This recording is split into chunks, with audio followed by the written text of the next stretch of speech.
Bonjour à toutes et à tous, je suis vraiment très heureuse de vous retrouver aujourd'hui pour un nouveau format de l'émission La vérité en marche. Ça s'appellera La vérité à ciel ouvert. C'est l'été, le temps des vacances pour nombreux d'entre vous. On va vous proposer pendant 2 mois de profiter du soleil et de ces journées de détente pour découvrir les richesses ludiques ou patrimoniales de votre ville, de votre département ou de votre région. Deux invités aujourd'hui pour nous parler du festival Hop Hop Hop de Metz, le 17e du nom, organisé par la compagnie Déracinez-moi, présidée par Rachel Burgy, qui est accompagnée pour cet entretien exclusif de Laurent-Guillaume Deslinger, directeur artistique de l'événement depuis sa création. Bonjour Rachel. Bonjour Laurence. Salut Laurent. Bonjour Laurence. Alors, 36 formations, plus de 200 artistes, une centaine de représentations mêlant théâtre de rue, cirque, danse, fanfare, acrobates, déambulations et spectacles participatifs, avec une nouveauté majeure cette année, la décentralisation de ces prestations sur plusieurs communes de l'Eurométropole de Metz. Alors Rachel, nous sommes précisément à Jury, d'où a démarré avant-hier cette 17e édition et qui nous emmènera jusqu'au 14 juillet. Pourquoi avoir décidé un tel éclatement territorial ? Alors cet éclatement territorial a été décidé déjà l'année précédente parce que en fait c'est intrinsèquement le message que veut faire passer la compagnie Déracinez-moi, c'est que la culture c'est pour tout le monde. C'est pas juste pour Metz, c'est pas juste pour la grande ville de la métropole, c'est aussi créer des rencontres et aller à la rencontre des publics aussi en milieu on va dire un peu plus rural, dans des un peu plus petits villages. C'est animer les places de village et créer de l'art partout, y compris ailleurs qu'à Metz. Alors, Laurent, ce lieu, il n'a pas été choisi au hasard quand même. Ah non, alors on lance en fait un appel à candidature qui est sorti en septembre de l'année dernière. D'accord. Là-dessus, on a une trentaine de réponses et puis on va en sélectionner. Donc on va en sélectionner cette année, on en a sélectionné 8. Donc il y a 8 communes en plus de Metz qui vont accueillir le festival. Donc ça va être sur des critères, est-ce qu'ils l'ont déjà eu? Parce qu'en fait, bon, pour la petite histoire, hein, on commence dans la métropole depuis 2018 et on rajoute à chaque fois des communes. Mais voilà, du coup, c'est comme ça que les communes sont sélectionnées. Et puis voilà, tout à coup, elles ont la chance de nous voir passer et nous, la chance d'y aller. Et puis eux, la chance de découvrir tout ça. Alors Rachel, tu es présidente de Déracinez-moi. Comment et pourquoi est née cette association culturelle, on va dire pour le moins atypique ? Ah, c'est très atypique et quand je les ai tous rencontrés, puisque moi je suis présidente que depuis janvier de cette année, janvier 2026. Et en fait, ce que j'ai découvert, c'est que ça répondait déjà à un besoin de mettre l'art partout. C'est leur conviction de vouloir créer des émotions partout. Et surtout, j'ai découvert que ces personnes, en particulier monsieur Laurent Deslinger, a vraiment plusieurs mondes dans sa tête pour avoir assisté à... Je suis pas tout seul. C'est pour ça que je dis lui et de l'équipe, hein, les personnes avec qui il Non, écrit non, tous je suis ces pas tout seul dans spectacles. ma tête. Je suis pas tout Ah, seul dans c'est ma tête. C'est ça.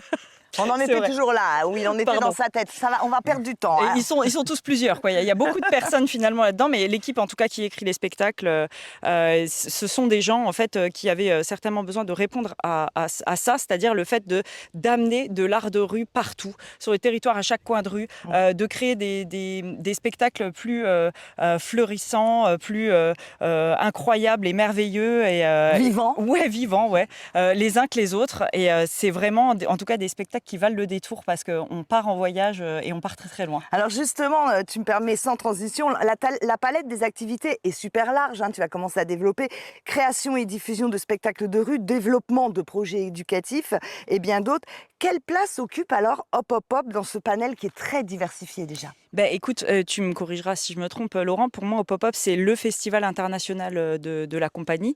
On crée des spectacles qui ont un rayonnement territorial, mais vraiment, pour Pop-Up, je crois que c'est encore un peu plus que ça. Je laisse compléter. Ouais, en fait, on est d'abord à la base une compagnie de théâtre de rue. Donc, en fait, on est d'abord des artistes. Le but du jeu, c'est de créer un espace pour se montrer, pour pouvoir d'abord montrer nos spectacles, et ensuite de ramener tous nos collègues, c'est-à-dire tous les spectacles qu'on a vus, qu'on a croisés partout en Europe où on tourne, et de leur dire, bah, venez à Metz, on vous invite.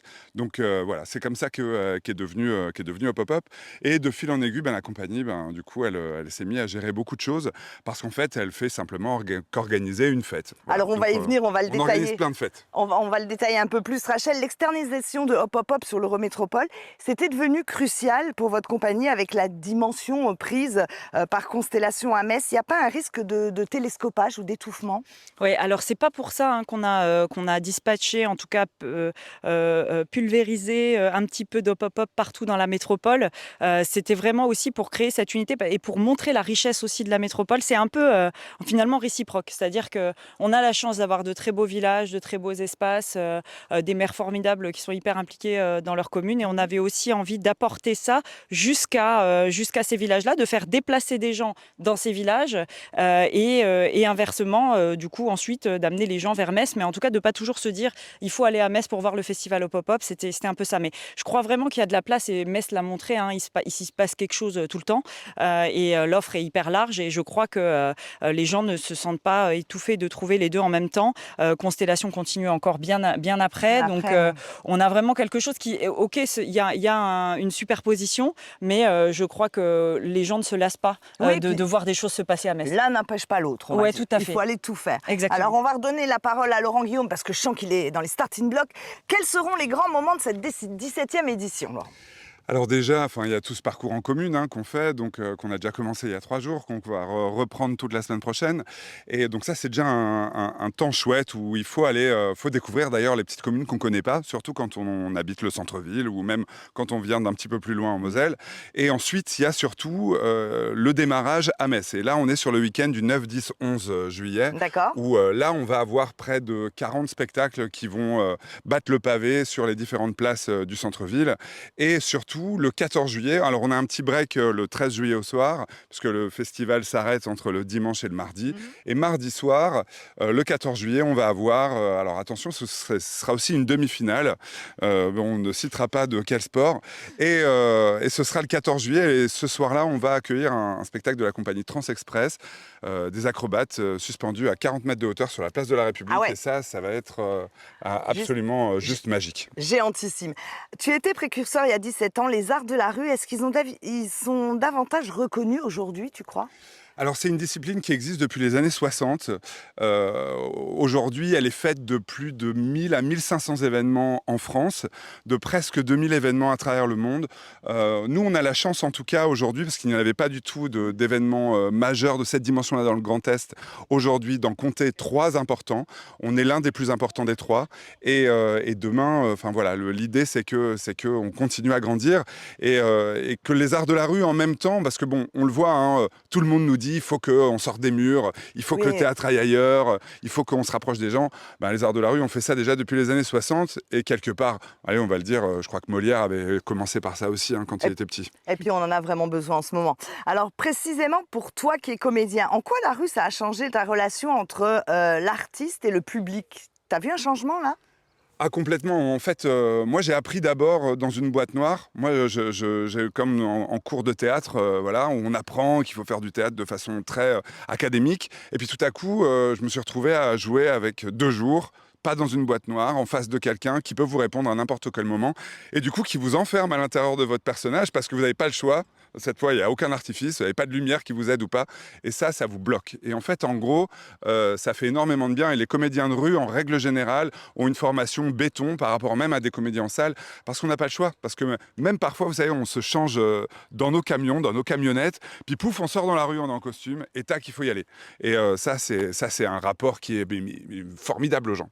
Alors, quel élément est-ce qu'il manquerait au pop-up pour devenir, allez, on va oser, un totem de l'art contemporain en Europe? On voit loin, hein?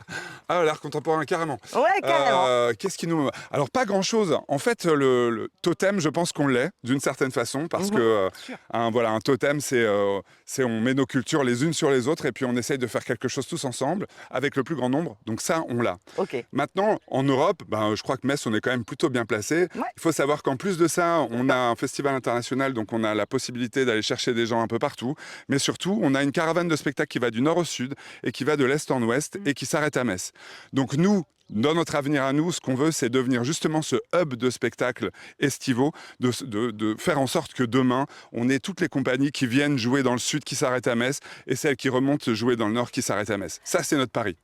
Alors Rachel, maintenant, tu penses déjà, alors je sais c'est un petit peu tôt on va dire, mais est-ce que tu penses déjà aux 20 ans de ce festival qui ne cesse de grandir? Est-ce que tu arrives à te projeter? Ah bah oui, déjà là, on a fait monter des artistes à 40 mètres de haut, donc pour les 20 ans, je On pense a qu'on peut 60, imaginer hein. encore plus.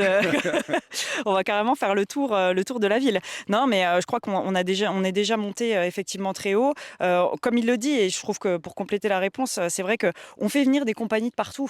Donc quelque part, on est déjà très européen et on est déjà très central parce que le nombre de spectacles, c'est quand même assez impressionnant. Puis le fait de les faire bouger, on pense que c'est facile de faire bouger un spectacle de Ouais. rue comme ça, mais il faut démonter quand même des choses, il faut des moyens techniques. Je veux dire, certains spectacles, on va dire, se suffisent un peu plus à eux-mêmes, où finalement on sort, on joue son personnage sans vraiment beaucoup de moyens techniques, mais malgré tout, à chaque fois, c'est une équipe technique. À chaque fois, c'est des gens qui s'adaptent, qui ont une adaptabilité incroyable. Et donc, je crois que pour les 20 ans, on pourra imaginer quelque chose de très, très lourd parce que Moi, je dis 20 communes, 20 communes. Non, mais- ils sont hyper professionnels, ils m'impressionnent toujours. Et donc, je crois qu'on peut faire à peu près tout ce qu'on veut avec cette équipe-là. Moi, je leur fais confiance parce que quand on voit le dynamisme, on ne se pose pas de questions pour les 20 ans. Alors, Laurent Guillaume, brièvement, quels ont été pour toi les plus beaux événements justement de ces 17 ans de Hop Hop Hop?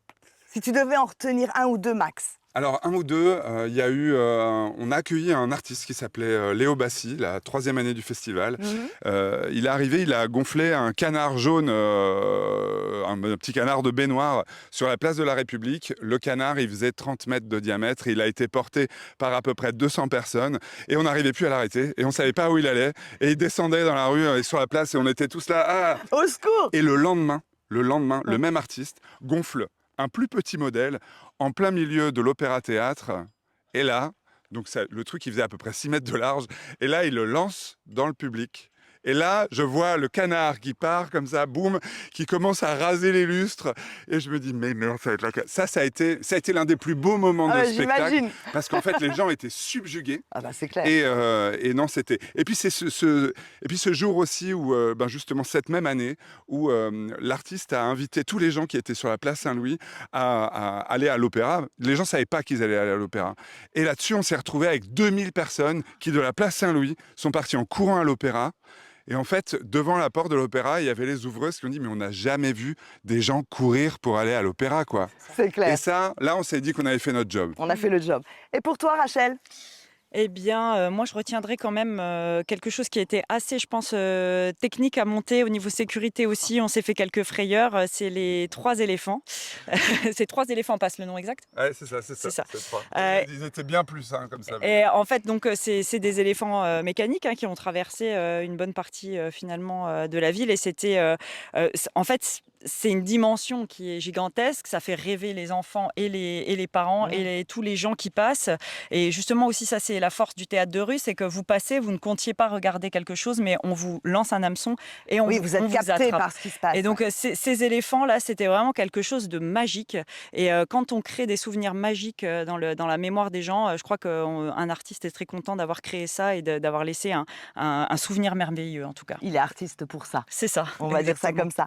Je vous remercie tous les deux parce que ça a été une mine d'informations. On rappelle Merci. donc pour conclure les dates du 3 au 14 juillet, le festival Hop Hop Hop sur le territoire de l'Eurométropole à Metz. Merci à vous deux. Bon courage, mais je pense que vous n'en manquez pas et de dynamisme non plus. Moi, je vous dis à la semaine prochaine. Nouveau lieu, nouvel invité. Prenez évidemment bien soin de vous. Bel été. Et puis vous allez voir, on a plein de surprises encore à vous annoncer. À bientôt. Bye bye.